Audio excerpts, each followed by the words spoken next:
and welcome back to Interpreting the Scares! That's right, we're back at it on our month-long journey through the nightmares with yet another film to check off that bucket list of terror. Forgive my voice because for the last week I've been going through a cold that just does not want to go away, but I digress. Today we're talking about the fourth special review of the month with Werewolf by Night.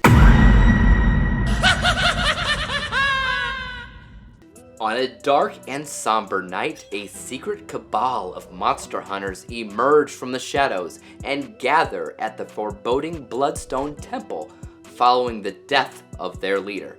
In a strange and macabre memorial to their leader's life, the attendees are thrust into a mysterious and deadly competition for a powerful relic, a hunt that will ultimately bring them face to face with a dangerous monster. So recently I've been hearing about this film, if you can call it a film. It's only an hour long, but I've seen reviews pop up and up and up and up throughout the month, and I never watched any of those reviews because I just thought it was another theatrical film that I wouldn't be able to see for another few months, so I just kind of ignored it for now. Lo and behold, it's not only on Disney Plus, but it's part of the MCU.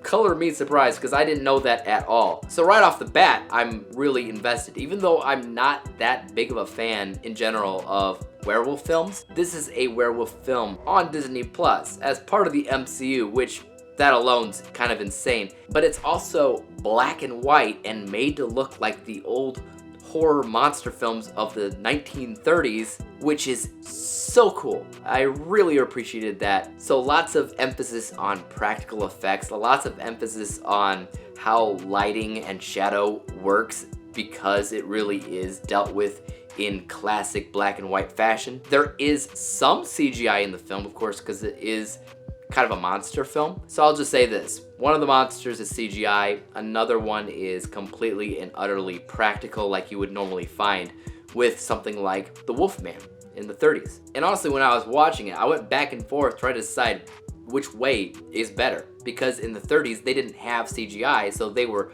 totally limited to just use practical effects. So sometimes practical effects in the past looked like crap, but sometimes it looked amazing. So I feel like what they did with one of the monsters in this film was they used CGI when they couldn't use practical effects to make a monster look really, really, really, really cool. And then they used practical effects on another monster to make sure it just brings that nostalgia bone right back into our lives. And it truly does feel like we've taken a trip back to the past, back to the 1930s, because that's what it is. I mean, one of the characters in this film is essentially just Black Widow, I swear to God. But as a whole, I don't really consider this a superhero film. I mean, yes, I think the comics do consider this werewolf a superhero of sorts, a superhero of the dark. His powers are specific to, you know, full moons and werewolf stuff, but I didn't see that as that. I just saw it as a werewolf film, period. The thing that they're all after, the MacGuffin, if you will, a red stone called the Bloodstone.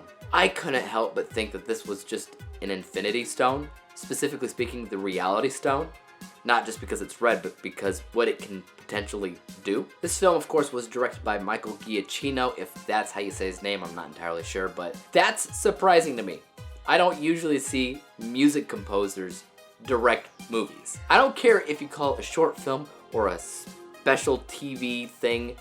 I call it a film. It's just short. And he did a great job. You can really sense the passion behind what could only be described as a love letter to those old monster films of the 30s. It's also pretty graphic in terms of violence, at least for younger audiences. I've seen a lot worse throughout the month, obviously, but there are blood, there are dismemberments, there are stabbings, all done by very, very colorful characters that I really enjoyed to watch. I just never heard of Werewolf by Night.